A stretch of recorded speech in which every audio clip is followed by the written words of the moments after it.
Hello and welcome to Industry's Helping Hands.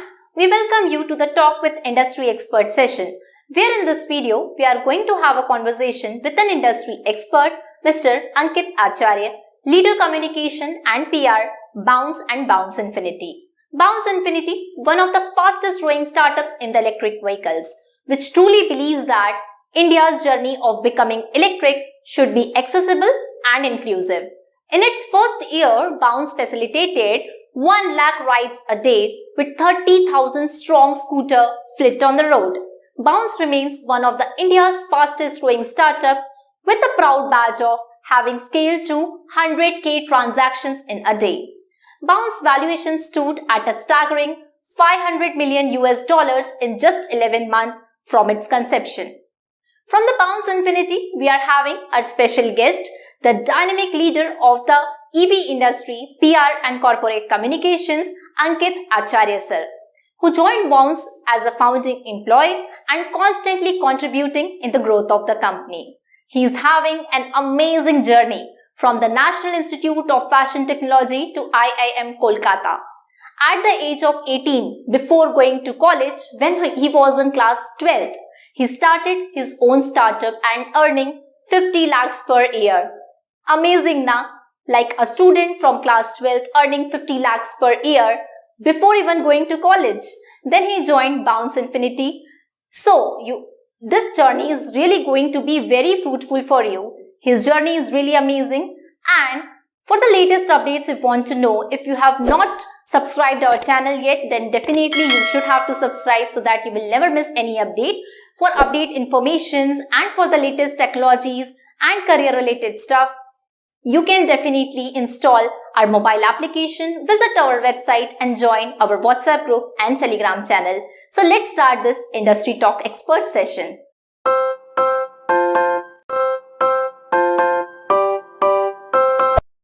So I started my first company in Orissa, back in East, where I think internet penetration was already very low. People knew how to use smartphones, but essentially they didn't know, what all they could do with the smartphone. WhatsApp was the only thing that was happening back in the day.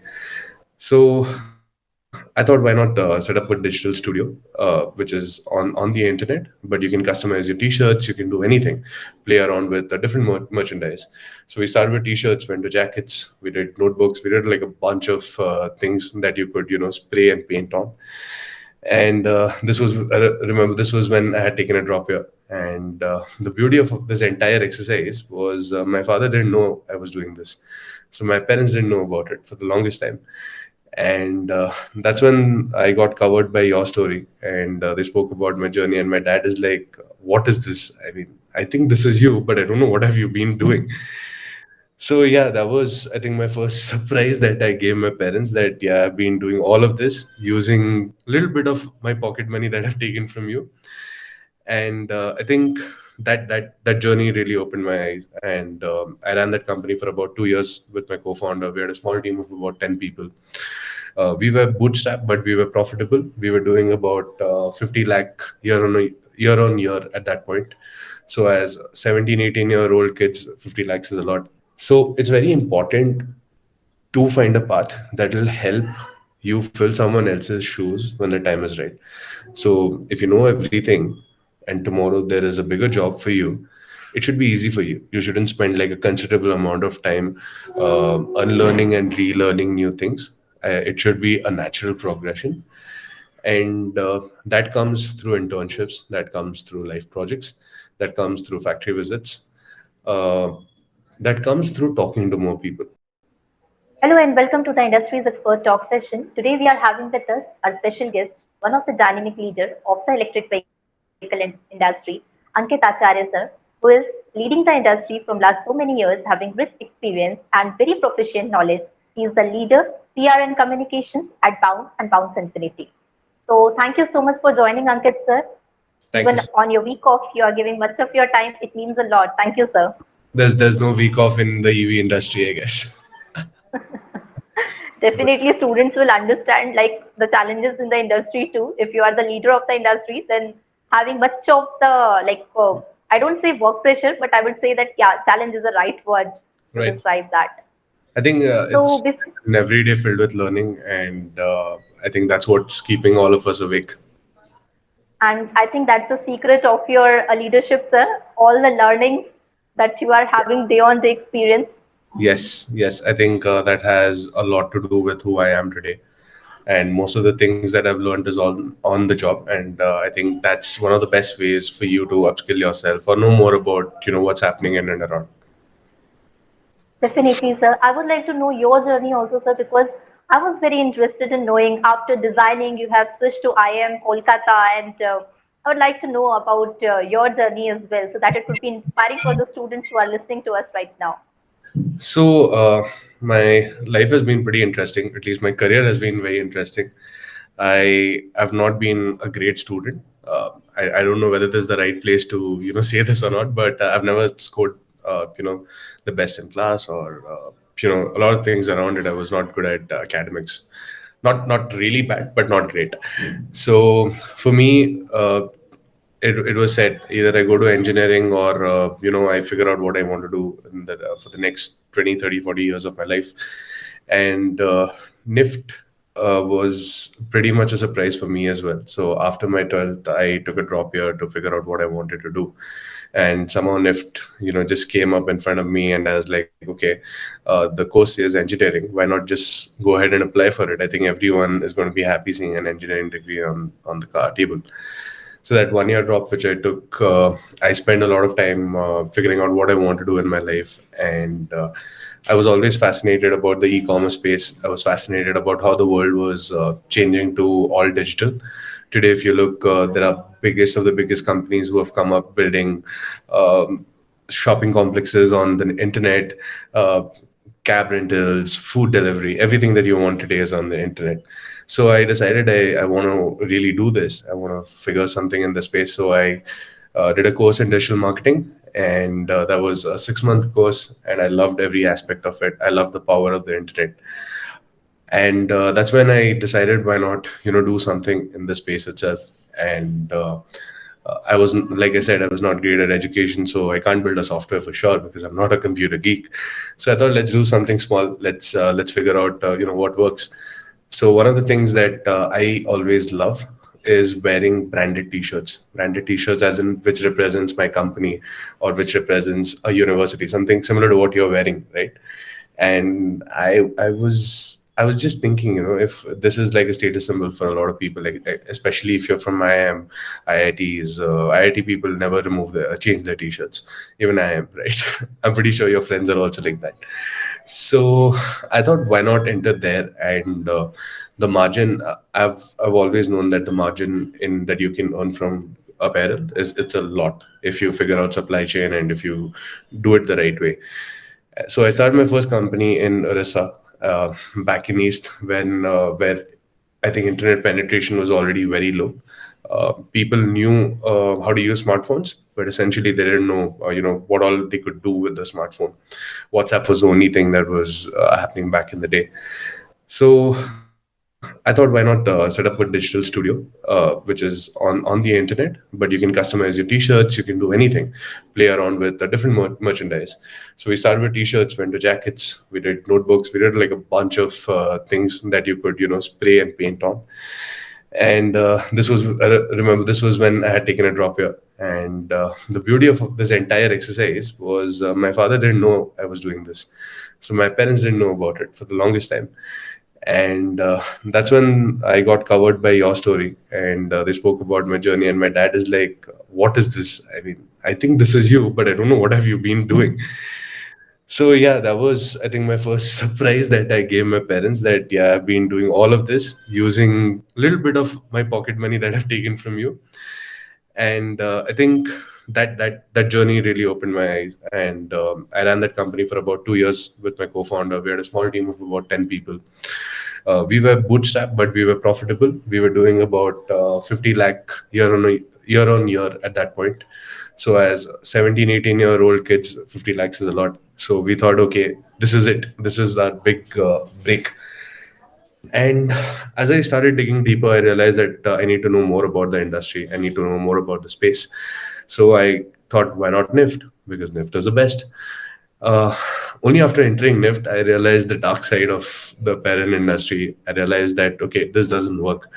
I've been doing this wrong all this while, and there are smarter ways of executing things. But college was hectic. Work was even more hectic because we were a 1 year old company. We were covered by major newspapers in India. And in fact, that's also a very interesting story. The first day of my college, when I walked into my college, I had got a call from Deccan Herald early in the morning saying that we've published the article and it's in all the newspapers.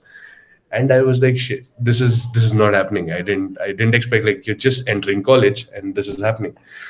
So I searched for the newspaper across my house, my PG, and a bunch of other areas. I didn't find it.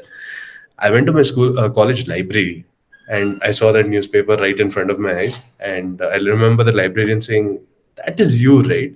The similar reaction that my dad had back in the day. So I think that's how my college life also started. NIFT was super fun. I exited out of the company in my first year of college, and my partner took over. That's because I realized that there's a lot more to learn. There's a lot more to do before committing the rest of your life to one particular project or one particular decision that you took back in the day. So after exiting, I had very little money left because everything that I had kind of earned from there just disappeared. So I started doing internships, and I've always loved the power of internet combined with the power of youth. So youth marketing was something that was just coming up at that point. So there were companies like JBL, Flipkart, Amazon, Micromax, who were relying on people like you and me to speak about their products. So there was a company called Let's Intern, which had come up, and they were doing some great work in the space. I decided to work with them as an intern, and I think that changed my life. So 2 years with that company, I worked with some of the best brands in India, from Flipkart to the JBLs of the world. I was fortunate to also, have worked with Wicked back in the day. So Wicked is what you call Bounce today. So my first internship was with Raghuram from Roadies, and Wicked was a sponsor there. So that's when I had met Vivek back in 2014, and we'd become good friends. So fast forward, college life was crazy. I started my second company in college. We did an event management company.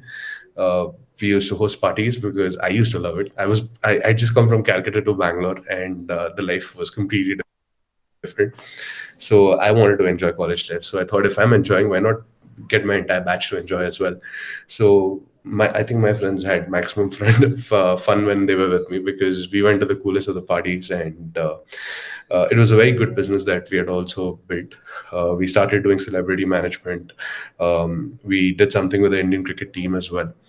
Um, we decided to move out of it when the world was changing around us, and we realized that the event industry is not going to have that kind of a future that we are expecting to see, because it has a lot to do with the city which you are in. So Bombay restrictions might be better, but Bangalore is not. Delhi might be better, other cities are not. So I thought, let's do something which makes you happy. So I tried another thing. I decided, okay, let me take up a job, uh, internship rather. It was my final internship. So I went to Aditya Birla, Mumbai. I did my graduation project there, and when I was about to get offered a PPO, I realized that this is not what I want to do. So uh, my first call went to Vivek, asking him what should I do, and he said, "Why don't you come back and join us?" And I think that was what I needed. I wanted someone to take a bet on me, call me back from a different city, and say that I'm going to be there to help you out. So I joined Wicked Ride. At that time, it was called Wicked Ride in 2018, and it was a journey. I started as an intern, which is the best thing that could have happened to me. Worked with the CEO's office, did a bunch of things. So I've done sales, I've done operations, I've done finance, I've done HR. Some of the directors, some of the VPs who work in our company, some of my seniors, I've been fortunate to write their offer letters. So I think throughout that journey, when you are growing up, the company is also growing up. We were a very small company back in the day. We were about 80 people, working out of a small office space in Bangalore. And every day was a learning for us. We realized that luxury motorcycles, it's a great business, but it doesn't scale. There are aspirational riders who want to come and ride your vehicles, but that's not something that happens every day. So we decided to move to consumer vehicles. Like that's when use. I'm not sure if you are familiar with Bangalore or if you have seen bounce vehicles here, but we started Activa, Access, commuter fleet. Scooters people are comfortable with, and we started giving it out on rent. So we realized that if we continue doing this rental business, we become like a company which is just doing rentals. So there would be no difference between us and someone doing the same thing in Pondicherry or any of the hill stations up there, Goa, for example, right? So we wanted to make the scooter smart. We wanted to have a business that is scalable, that people love, and it's affordable. More than anything, it has to be affordable. So Varun, our co-founder and CTO, he designed a scooter which is completely keyless. He said that all you can do is use your phone. So back in the day, we used to use something called as a keypad. Now you put in the number and then the vehicle starts. We moved to Bluetooth-based system, and we scaled that business like crazy. We had about 30,000 scooters. We were doing about 1.5 lakh trips a day. Uh, 1.5 lakh trips a day in a city like Bangalore. It is more than two of the biggest cab companies in India combined together. I'm not going to take names, but I'm pretty sure everyone knows. So that's the scale that we saw, and that's when COVID happened, and we were planning to expand to multiple other cities, and no one expected COVID to happen this way. The world changed overnight for us when the announcement came that the world is going through a lockdown. So we had to scale down our business, and we started catering only to B2B professionals, frontline workers, warriors, and we had the thing going on. But always in the back of our head, we wanted to go all electric, and we knew that electric is going to be the future. We didn't know that whether it's going to be 2030, whether it's going to be 2040 or 2050, because whenever you hear electric or when you hear aspirational things, there's always a date marked to it that by 2030 I want to do it. But you really don't spend so much time that I'm going to spend 10 years building that perfect EV for India. And with COVID happening, everything accelerated. Like it was 100x. It was madness out in the market. Every space that I was looking at, they were doing tremendously well. Whether it's edtech, if you look at the Byju's of the world, whether you look at if you look at food tech, someone like Zomato or Swiggy, or electric vehicles, right? So everyone was, if you're locked in a room, if you're locked in a house for so long, you have to use your head, and rather use your head for the right things, right? So I've had the fortunate of meeting a lot of founders over the last couple of months, and they said that COVID has helped them accelerate everything that they were working on. So imagine the entire industry as a whole moving 100x faster towards a goal that they want to achieve in the next 2 or 3 years.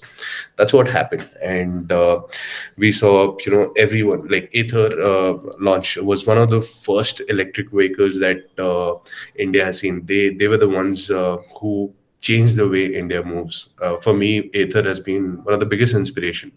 So I always tell everyone, Ather is the apple of India, and I'm pretty sure everyone knows that also. So we had Ather at that point, and Ola also started doing a lot of work around it, and we had Bounce and Freddy as well. We knew if we had to go ahead and do it right now, it's going to take time. So we decided to partner with a company, and we acquired that company. We launched our own electric vehicle. We announced, I think, December 2nd last year, and it's been a journey from there. I think we're almost half a year since we announced the launch. 60,000 plus pre-bookings, and we've started deliveries across India. And for me, it has also been a great journey, because from knowing everything about super bikes to knowing everything about fuel vehicles, now I'm entering into the EV world, which is huge, which is bound to happen. But it's not about first movers advantage here. It's about who does things smartly, and that's what we are all about. And yeah, I mean, that's been my journey in a stretch. So Actually, you sorry, I are speak a talking lot. about no issues. Actually, we are having this conversation, and you are just telling so many amazing experience. I would say that we are talking about the electric vehicles, about two-wheelers, but your journey itself is like a roller coaster. Like you have done so many things, and that is very inspiring for the students also. To like you have started your career, then like from the intern to the expert of the industry. Like it's an incredible journey you are having. And as we know that Bounce Infinity is bouncing up every day with numbers. Every time we read in the newspapers, some amazing numbers are coming. So definitely, sir, Right. I like this journey itself is very inspiring for you yourself as well as and for the company point of view also. So basically, sir, I would like to know your opinions also as you are in the industry. You have seen the things very closely. We have found that, sir, the students, especially who belongs to tier two and tier three cities, like they are having some problems in upgrading themselves. Like the technology is going with a faster pace, but students need to upgrade themselves to become industry ready. So I would like to know your opinion, sir, about the importance of upskilling. So kindly guide our student community also, sir, how they have to upskill themselves and upgrade themselves regarding the electric vehicle industry so that they can build their career in it. Right. I think that is a super interesting question. I was, in fact, talking to students at IIT Kharagpur a few weeks back, and this was another question that came up over there as well. I think everyone in India is currently asking about how to get into EV. It's not only tier two, tier three cities, but also tier one cities, right? Because even in tier one cities, you will find some students with access, some students without access, some students who have a path defined for them, some students who don't. For me, I think I fall in the other bucket. My path was never defined. I set out to do something else, but I'm doing something else now because over the last couple of years, I realized this is what works out for me. But I think what helped me get to this decision was being aware of what is happening. I was always passionate about everything happening in the startup space. So, whether it is about electric vehicles or whether it is about generally what is happening, right, the gossips of the startup space, I would somehow know about it because that's what I'm passionate about. Um, I think for everyone who's out there, it's extremely important that you find something that you love. If electric vehicle is your thing, you should know everything about it. Today, if I'm sitting here and talking to you, that's also because I've spent so much time going through each component of what goes behind building an electric vehicle. So, if I have to put it in simple words, right? If, say, for example, you're working in vehicle engineering and you're designing a chassis, for example, chassis is the first part of any scooter, right? Why restrict yourself only to knowing about chassis? Learn about batteries, learn about welding, learn about robotics, learn about forget engineering, learn about how do we make money out of each bike that we sell. So it's very important for people to understand the entire life cycle of a scooter. A scooter's life cycle is, or your job is not supposed to restrict yourself to that particular vertical, to that particular factory, to that particular desk. It goes way beyond that. And for me, I think this has worked because I was always hungry to know more. I felt incomplete if, so when I used to work in sales earlier, I mean, not sales exactly, business development rather. Um, if I was asked to sell something, I wanted to know what is that product, why is it made. So we did a very small pilot project back in the day where we were designing power bank swapping stations. So for that, my responsibility was to deploy the stations. So if you look at my job, it's pretty simple, right? I go partner, I deploy stations, but no, I wanted to know what the software was built, how the software was built, what is the communication that happens between the app and the consumer, about the device, why was it bought from China of the world instead of building in India. So that curiosity is what helps you you know build your path or define your path. It also helps reduce confusion. So tomorrow, if you're trying to sell something, see, back in the day, if you look at Tatas of the world or Reliances of the world, you always had one product that you had to sell, right? Whether it's a soap, whether it's an internet connection, whether it's a Airtel SIM card, or whether it's Tata Sky, for example, whatever it is, right? But the world is changing. People want to hire other people who could probably replace them in 4 or 5 years. So today, if I'm doing this, my boss might be doing 10x my work, right? He would be involved in multiple other things. So it's very important to find a path that will help you fill someone else's shoes when the time is right. So if you know everything and tomorrow there is a bigger job for you, it should be easy for you. You shouldn't spend like a considerable amount of time unlearning and relearning new things. It should be a natural progression, and that comes through internships, that comes through life projects, that comes through factory visits, uh, that comes through talking to more people. And it's definitely not easy, because I when I was a student and someone used to tell me the same thing that I'm saying right now, my question was always like, how do I reach out to companies? How do I reach out to this? How do I reach out to that? So I know access is something which is limited for people even in tier 2, tier 3 cities. But what we shouldn't forget is the power of internet. Like I said in my first sentence, right? Power of internet allows you to talk to anyone out there. All you need to do is find out the right messaging. Most of the relationships that I have built have has been built over the internet, LinkedIn especially. So I think everyone out there should have a LinkedIn account. It's one of the most beautiful platforms there. I'm not even sure if LinkedIn can be replaced. And find people. Everyone wants to talk. I do understand, there is a section of the society which is very successful, but they don't want to help. But my learning has been, it's okay. I mean, if one person doesn't reply, there's always another person who will be there. You never know who can be your guardian angel. You never know who could be that mentor to you. Like for me, my first cold call, my first randomly reaching out to someone was Vivek. And today I work with him. I work in one of the best EV companies there. So it's all about going there, taking the risk, talking. I think, now when I say this, right, I remember this one time, Vivek, he's the CEO of Bounce, and we were just chatting, and I was just, frustrated that someone was not replying to me, and I didn't know what to reply next. And he told me this one thing.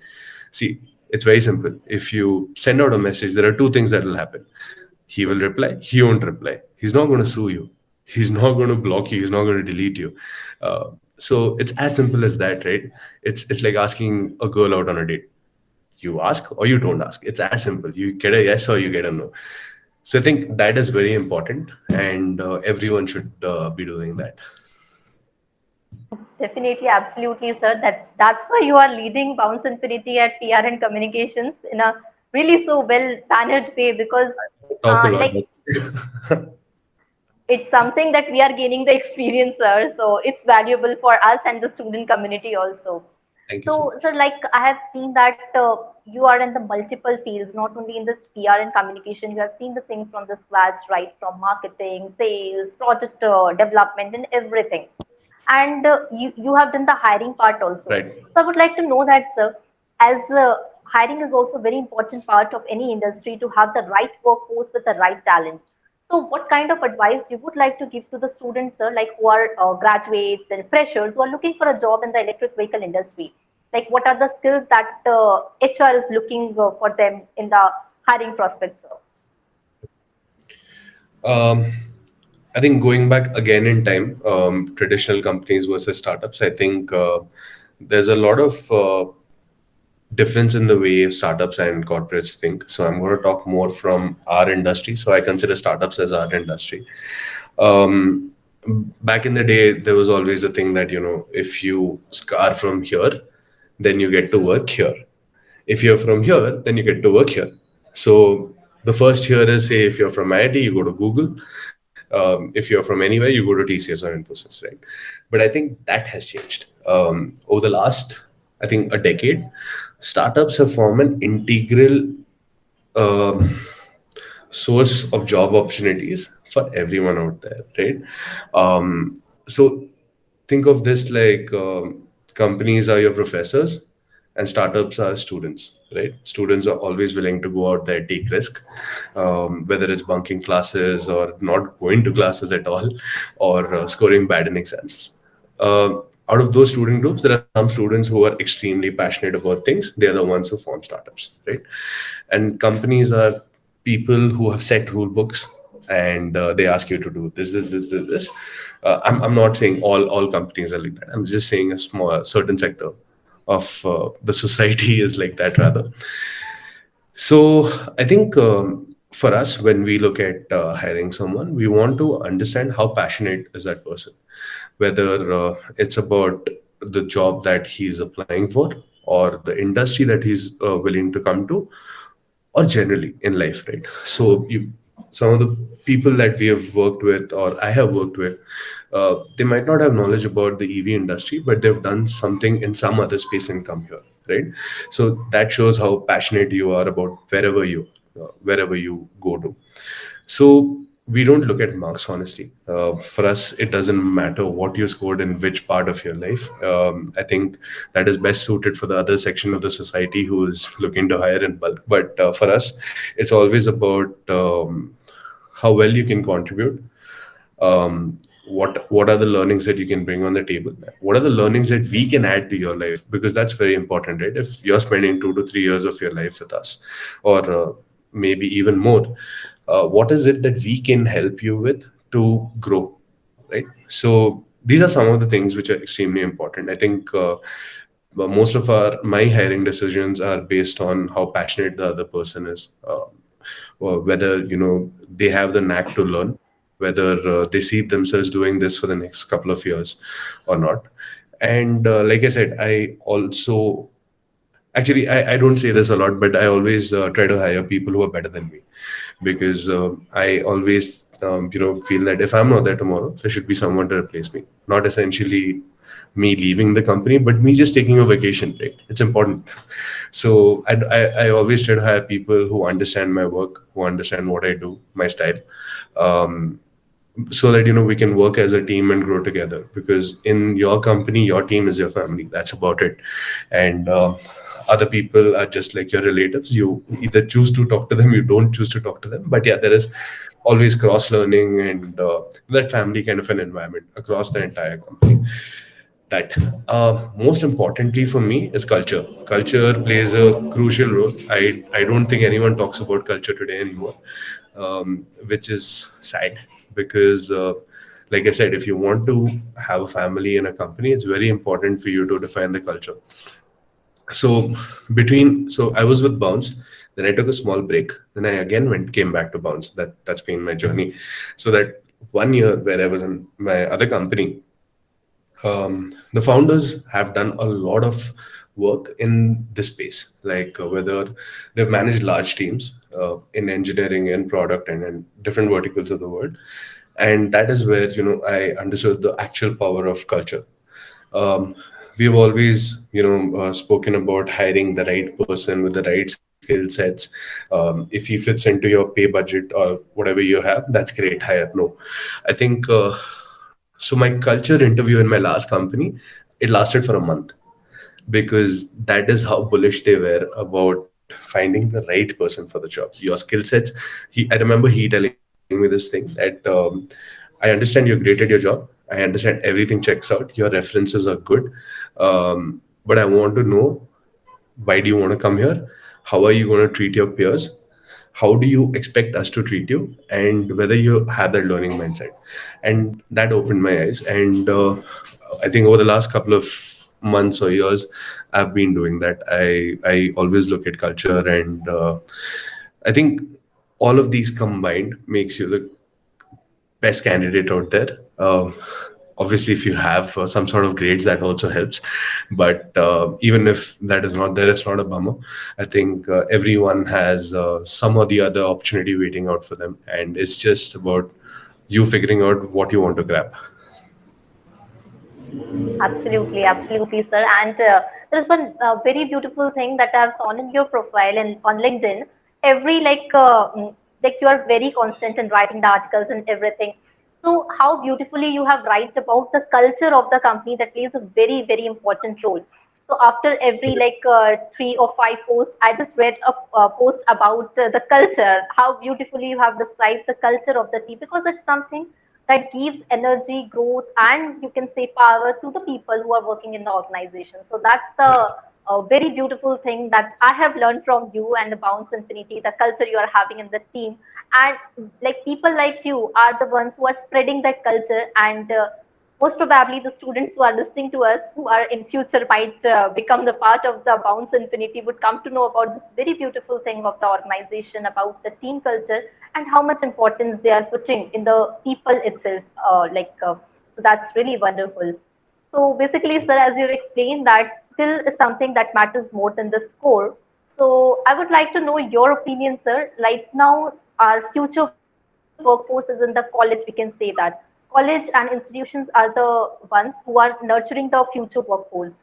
So what are the things that you would like to tell to the training and placement cell of the colleges, sir, regarding their placements, how they have to update their curriculum for becoming the students for the industry ready? What are your piece of advices for the training and placement cell of the colleges across India, sir?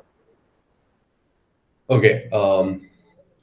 I honestly have a lot to say. I think it's also got to do a lot with me being a student 5 years back. I think all the memories are pretty fresh. But uh,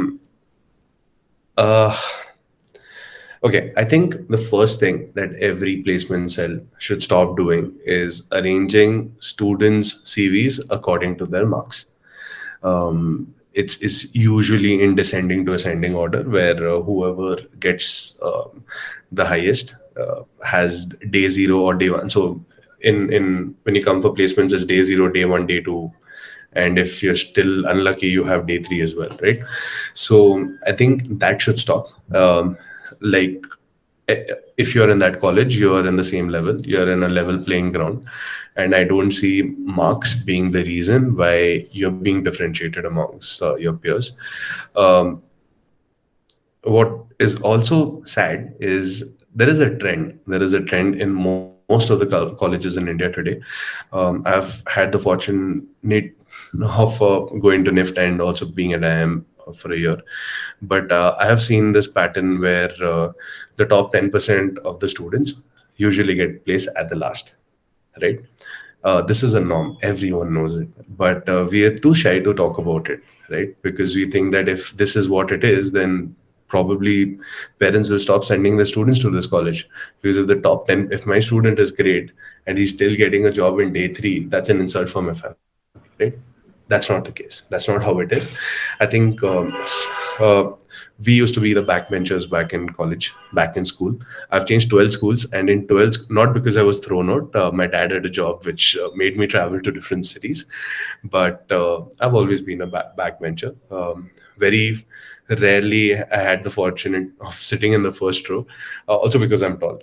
But I think some of the best industry leaders that I have seen today are backbenchers. Um, they might have done XYZ things in school or college, but the industry changes you. So it's very important for the placement committees or the placement cells to show people a realistic view of the future, right? Uh, when you're coming to a college, they say that you're going to work in Googles of the world, you're going to work in Microsofts of the world. On your first day of orientation, they'll tell you that if you study well, then there is a possibility of you working in Infosys or TCS or whatever, right? Level comes down. In your second year of college, or in your first year of college, during that time when you have to meet your seniors, they tell you that why did you join this college, right?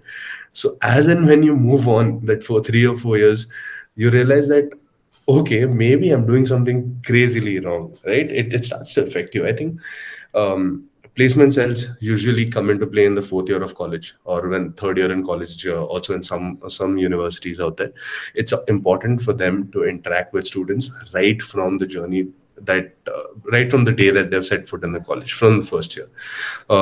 As soon as you enter a professional course, whether it's UG or whether it's PG, the college should work to make you industry perfect. See, it's a known thing, right? People don't want to see your marks anymore. The best of the companies out there want to know more about you rather than just hearing that I scored A plus in this, A in this. That guy might not be even hiring for that job. He might be hiring or exploring something else for you, right? I remember one student. I'm not going to say which college or where from, but I was interviewing, and in the CV it said there's a summary part in the CV, right, where you usually describe your life in 60 seconds and someone who's interested wants to read it. Uh, he or she wrote, I want a job. That's it in a CV. That is a disaster. And that is something that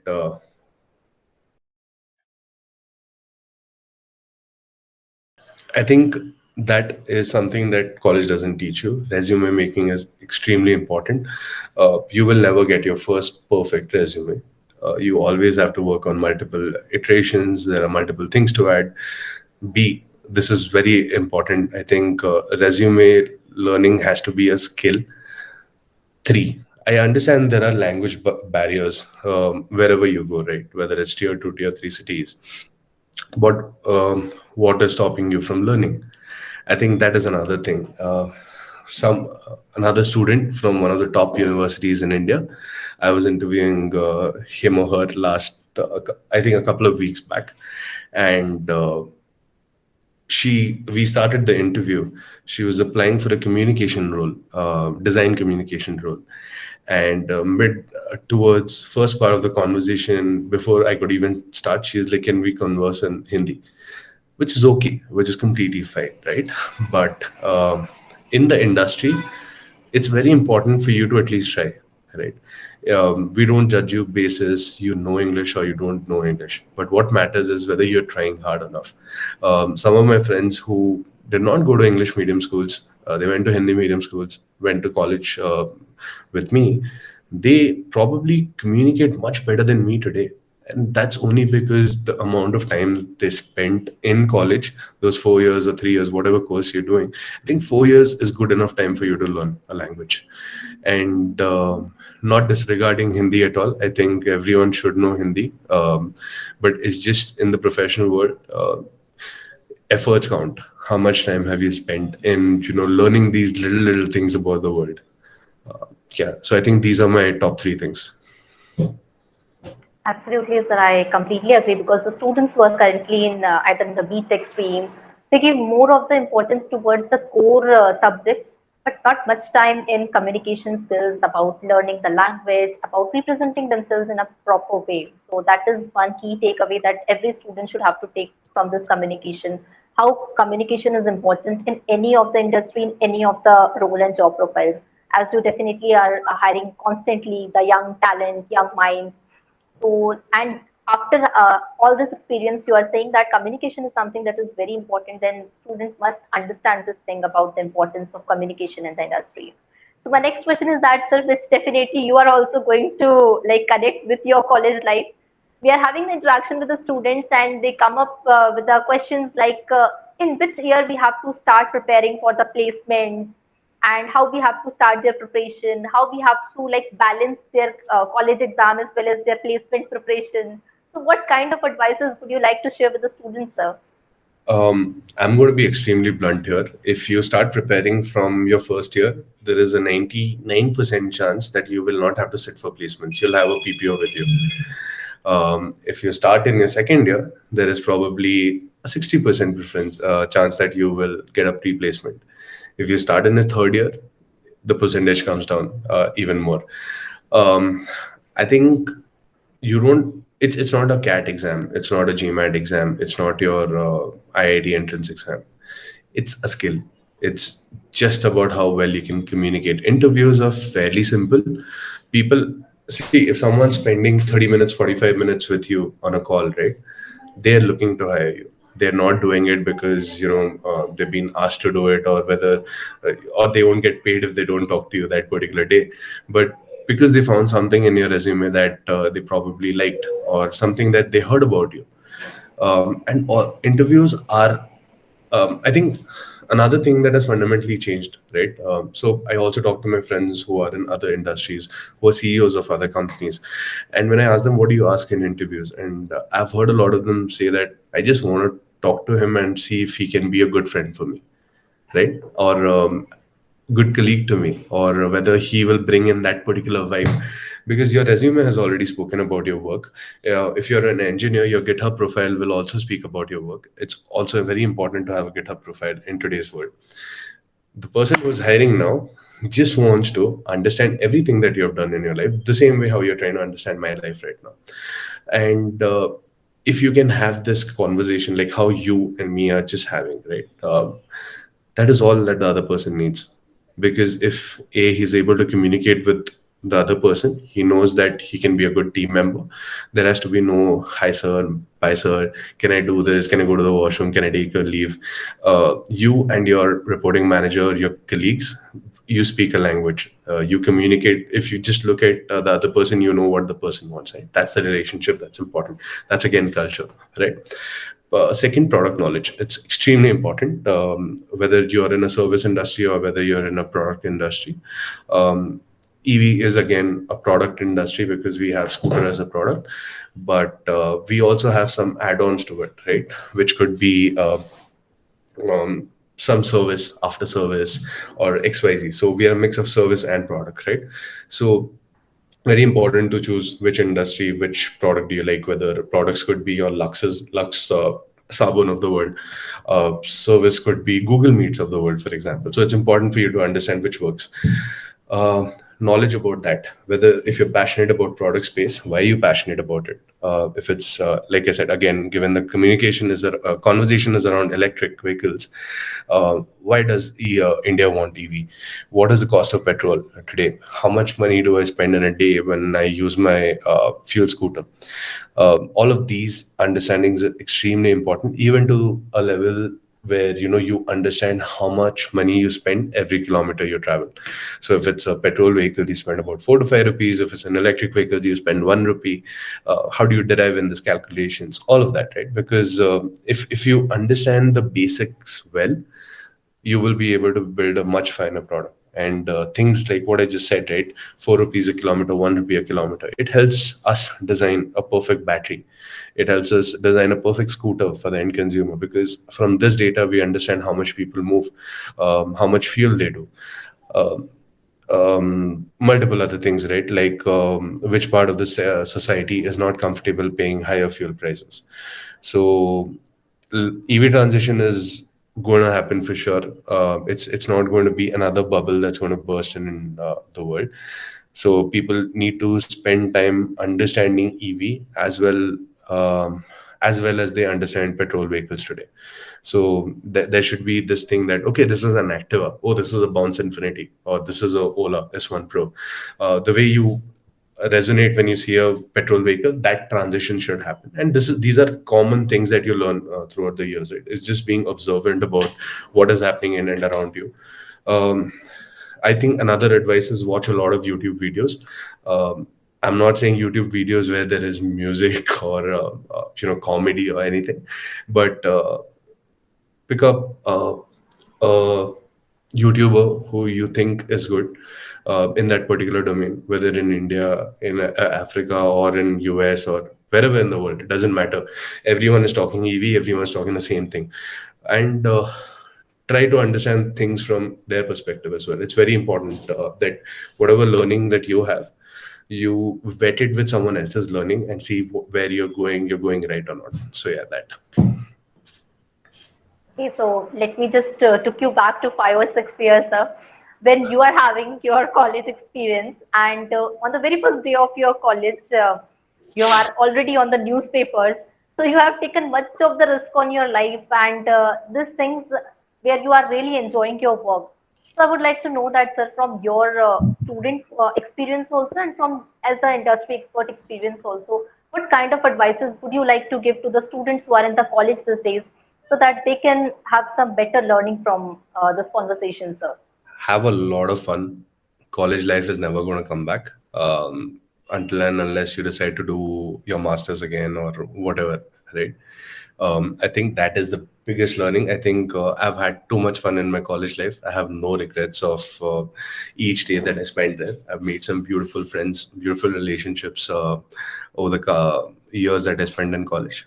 But don't take this freedom as granted. You get a lot of freedom when you're in college. In the back of your head, you should always be thinking, what should I do for the next 10, 15 years of my life? For me, some things were clear to me, but I was not sure about whether communications, like I today I'm with Bounce, I take care of communications, but If you would have asked me this question 4 or 5 years back, that Ankit, do you see yourself becoming a communication leader? I would have clearly said no. I had, I think, for most of my life, I had stage fright. I could never go to stage and talk. I used to get goosebumps and all those crazy weird things that happen. So for someone telling me that you'll be a communication leader, I would have probably, just shoot him away at that point. But like I said, college changes you for the good. I think my habit of talking has helped me secure a job, and it has made me good in it. And I think people should continue doing whatever they're passionate at. Whether if you're in engineering college and you play great music, I think it's okay. Continue playing great music, and who knows, that might be your calling. Right at the end of the day, first year of say working in TCS, you realize that music is better, and you get a big break. Just leave everything and go. Or if you're really passionate about something, leave and just go and work towards it. That's important. Obviously not encouraging anyone to drop college. I don't want anyone's parents calling me later on, but I think follow your passion, follow your dreams. That's important. um, Respect your faculties. They are the ones who are going to pass you eventually. And one of the things that, again, I don't see a lot of people saying, but I have learned, is build relationships with your seniors. um, there is a lot of difference even today in India, in tier 2 tier 3 colleges, where seniors are treated as their god. They're not. They're also students. They're paid the same fees as you. They stay in the same dorm as you. So yes, give them respect, but don't let them take you for granted. uh, Build relationships with them. I think one of the things that we fundamentally changed as a batch in our college is this entire senior junior culture. We do call our seniors sir and ma'am, but that is not out of the fact that we're scared of them, or they're going to bully us if we don't. It's purely out of love and respect. If you can build that relationship, it lasts a lot longer than you can expect. You're getting to hear industry gossip, advice on things that are happening. There's a lot of things, right? And when you hang out, there is so much information and data and learning on the table. I think that you wouldn't get anywhere. Also, seniors help you get jobs. I think that's also another thing that people should understand, that your senior might get promoted next year, and you could be a replacement for the role that he was at. This is how it happens, right? Like, say, you're in your fourth year of college, and someone who had graduated a year earlier works for TCS. In a year, if you're good, if you're decent, if you've performed well, there is a possibility that you get promoted. And the fourth year student who's graduating comes and replaces, if provided company has a good relationship with the college and all of the things, right? This process becomes faster if you know your senior. If the senior knows that he's going to get promoted, he would want to bring someone who he's comfortable working with, right? And this happens for everyone. I mean, if in a batch size of probably 300 students in a college, say 200 of them are working in XYZ locations, 50 of them are starting on their own, the rest 50 are probably trying to learn music or do something extreme that they are passionate about. I'm just giving very rough breakup. uh, 200 seniors can help any batch get placed. It's very easy. It's just that you have to pick up the phone and call them. Stop being scared. Be their friends. So I think these are some things. Aside from that, try not to fail in any subject. Backs are not great, not only for companies but also for startups, because you getting less marks and passing is still better than you getting a back end. Trying to figure out things, because it might be for multiple reasons. It could be you were not keeping well, which is okay. If you have a valid reason why it happened, then it's completely okay. If it's just because I didn't feel like getting up in the morning and writing a paper, that's not cool. So I think try to keep your grades above average, keep learning, and have that sense of curiosity. I think that's what matters today. Exactly, because every time we rewarded the one who gave the better answer, but it's a thing that is important, the one who is curious and asking the questions. So we must appreciate the questions as well. And definitely, sir, the thing that you have concluded here, it's very amazing thing about the interaction and connection with the senior and junior network. Community is something that plays a very important role right now. If we are having the community of the talented people, seniors, juniors, then definitely each and everyone can help each other in a better way. Right. So thank you so much, sir. With this span of time, we are having lots of learning, and you're having a very charismatic personality. For Thank you. every question, you answer it in a very like humble way, as well as you correlate each and everything with the proper real life incidents of your life story. So thank you so much, sir, for giving your valuable time. I hope this session would definitely be very fruitful for the students who are going to watch this. So thank you so much, sir. Thank you so Thank much you so for much. joining and giving your time. Thank you so much for having me here.